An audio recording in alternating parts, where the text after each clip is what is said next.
ये इलेक्शन के वो सवाल हैं जिसने आपको नहीं सबको परेशान किया है। जैसे यहाँ पे कि उम्मीदवार के बीच में 80% वोट डाला जाता है और इतना मत अवैध घोषित कर दिया जाता है।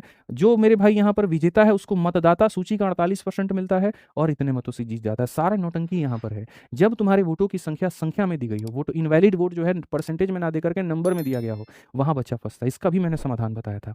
मैंने कहा कि इसको उस तरीके से इग्नोर करो मेरे भाई यहाँ पर, जब किसी नए के आ जाने से तुम पुराने को इग्नोर कर देते हो।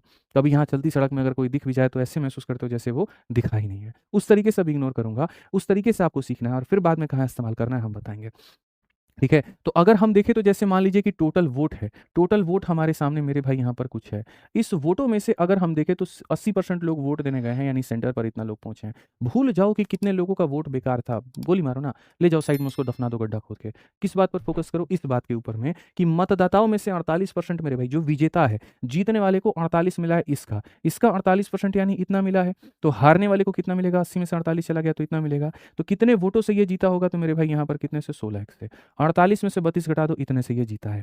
अगर इतने से जीता है तो ये जीत किसके बराबर है? तो इनका डिफरेंस मेरे भाई यहाँ पर इनके डिफरेंस के बराबर होता है, इनके डिफरेंस के बराबर। अब उस एक्स का इस्तेमाल करो, अब उसका इस्तेमाल करो। इनका अंतर इनके अंतर के बराबर। इनका अंतर कितना भाई? 960।